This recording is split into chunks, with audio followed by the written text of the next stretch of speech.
Welcome back, everybody. Gearhead Daily, and I'm your host, Eric, as usual, giving you something fun, interesting, or just kind of enraging in the car world today. And something is kind of in the middle today. Something that came across my feed recently. Yesterday was the news. This is being reported by Motor Authority that the mid-engine C8 Corvette is going to be untunable. Just poof. Not possible to be tuned. Now, we can start a debate about whether you own every little piece of your car, and I think the debate has gone so far as to go to several levels in the court system, especially when it comes to, say, John Deere and repairing your own stuff, the right to repair. Now, I am firmly on the right to repair side of things, especially when it comes to the farmer folks, because oftentimes they're rural, they're out in the middle of nowhere, and downtime for any of their equipment requires a significant loss in profit and loss in money, loss in productivity. So to be able to fix your own stuff in the field is going to be, probably one of the easiest, cheapest, and highly productive things that you can do. Now, I believe that I'm a believer in once I buy something, I kind of own it, and I kind of want to modify it and that sort of thing. And I think that's why you see, at least in the beginning of many things, you will find the things that have competition. So, for example, the best example I can come up with is Apple and PC. Okay, part of the reason I think why PC dominated the market when it came to kind of the personal computer, at least in the beginning, and I think they still have the market share today. I don't have the exact numbers, but I think the reason is because you could modify it, you could tinker with it, you could mess with it, you could do things to it, whereas the Apple stuff you couldn't. It was just kind of like proprietary, and boom, there it was. You got it, you bought it, and that's what it was. You couldn't tinker with it, you couldn't play with it. And I think in the long run, that eventually gets people interested in your product, because then it's a platform to do stuff with, right?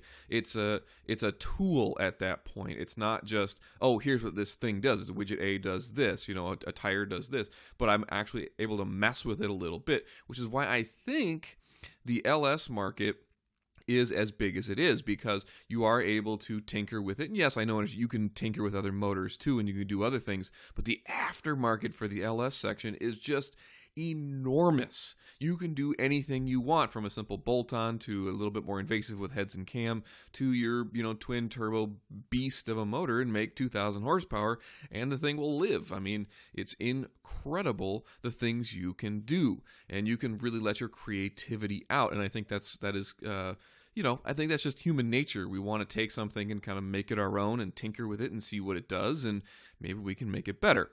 So let's see what the article says. This one is from Motor Authority. Untunable, it says. That is in the big bold letters. The aftermarket may have a tough go with the mid-engine 2020 C8. Mid-engine sports car, it has a unique encrypted ECU, according to muscle cars and trucks. Per the report, any changes in the pursuit of horsepower to the ECU will be a difficult task, if not impossible. Should we want to take a bet? Should we take bets? I'm going to bet that this will be cracked by somebody, maybe HP Tuners, maybe, Holly or Diablo or whoever. I don't know. This will be cracked in, I give it a week. Should we take bets? Okay. What do we want to bet? 20 to 1 odds, 10 to 1 odds? What do you want to give me? Huh? Are you gambling, man? Let's see. But I give it a week. 7 days. 7 full days. Not even business days. I think somebody will be working this on the weekends. So it's worth noting that the 2020 Corvette will likely be one of the many new cars from General Motors to use the new electronic architecture, what has been floated as one of the reasons why the car has been subject to delays. Okay, sure enough. Not only boosts output for future in-car technologies, but also puts a major focus on cybersecurity. Okay, I get that. Still, at the same time, don't tell me something is untunable or unpickable, like pick-proof things or anything like that. One of my favorite YouTube channels that I've been really kind of gorging on lately and fascinated with is The Lockpicking Lawyer. he loves going out and testing all these different lockpicks that claim to be pick-proof. And, hey, if you haven't subscribed to him, go right ahead. He's a really interesting guy to listen to and watch. A lot of really cool information. So, in my opinion, very cool stuff.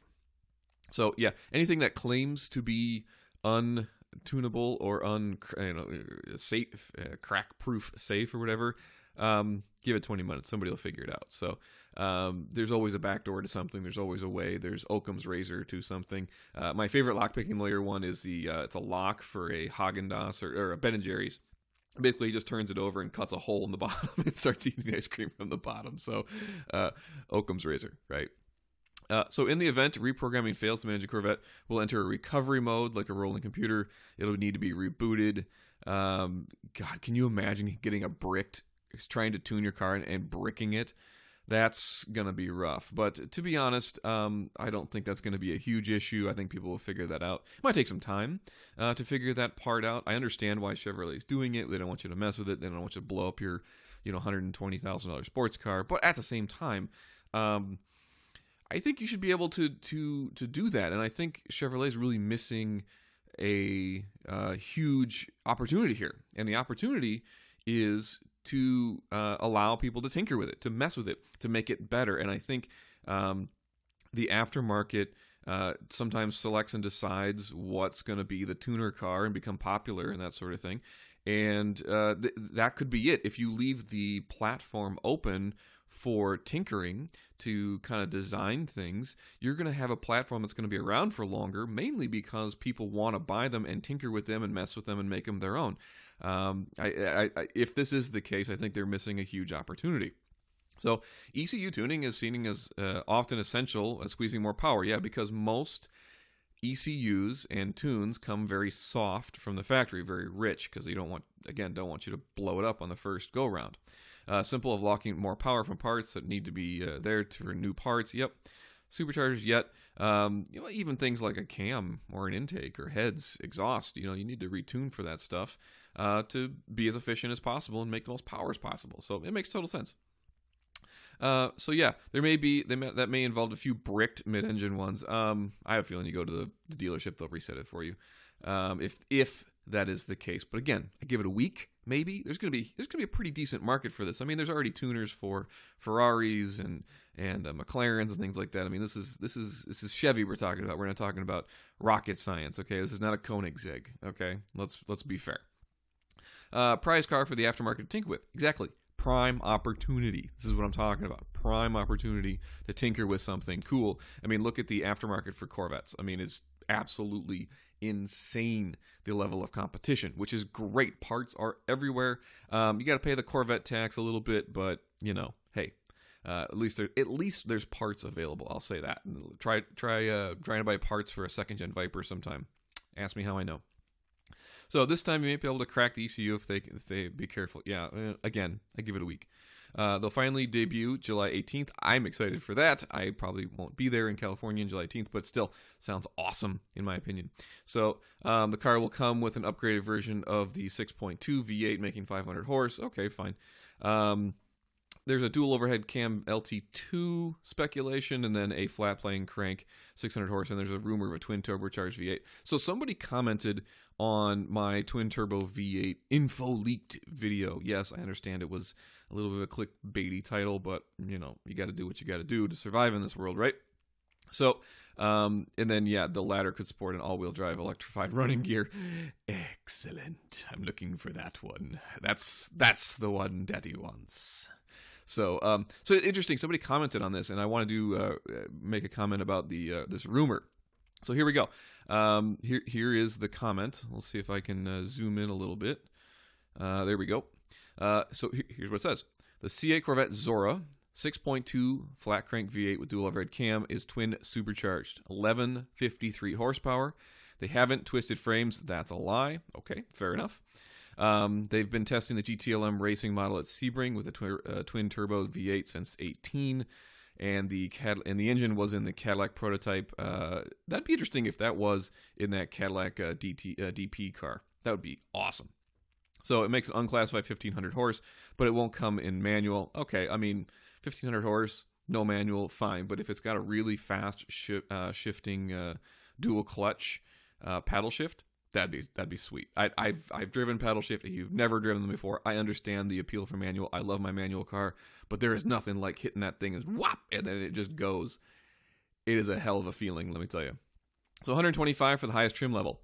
That's not bad considering my C6 sticker was 105 for a C6. So to be fair, that sounds pretty awesome.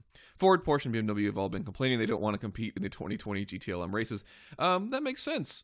So if what Brian here is saying is true, you just saw that Ford is going to be bowing out of the GTLM series this year.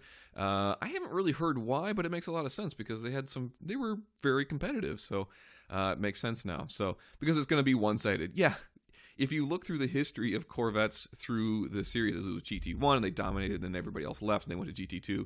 Corvette then went to GT2 and dominated that, and everybody left. So they had to come up with these new race series because the Corvette team is a really, really solid team with a lot of great engineers who know what the hell they're doing, and they enter a series and they dominate. So if you ever notice why sometimes the Corvettes aren't as fast as some of the other cars, sometimes because they detune those LS motors that they've got in those cars. They have to detune them because they're too powerful and they just win too much. So base model is going to be a 6.2 flat crank V8 starting at 65 Gs. All right. ZR1 will be turbocharged 145 grand. Okay. They're testing new electric motors for the all-wheel drive autonomous version of the Corvette. That will be the most expensive autonomous? Not so sure if I trust a computer to drive my Corvette for me. And nor do I want it to. But it won't come out till 21 to 2022, which, gives me time to save up a few bucks. They're doing this to compete with the Neo EP9, which is $225,000. Whew, that's, yikes.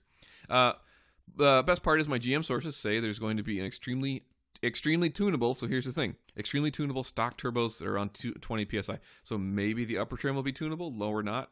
I don't know. There's a lot of stuff going on at the moment that nobody really knows. Push 30 to 40 PSI, sweet Jesus. Talk about melting a motor out of each one before you need to buy new ones, and everything is overbuilt to handle pressure. This is absolutely everything I've been told. If I get more, I'll let you know. So appreciate Brian. Thank you for the information. I'm passing it on to you now if you guys missed that comment. I can tell you that it is flipping fast. I have driven one, and if you want to smoke tires in fourth, hopefully you know who Zora is. Yeah, I know who Zora is. So anyway, that's what I know. I appreciate everybody stopping by. Have a great day, everybody, and hope you enjoyed your Memorial weekend. See ya.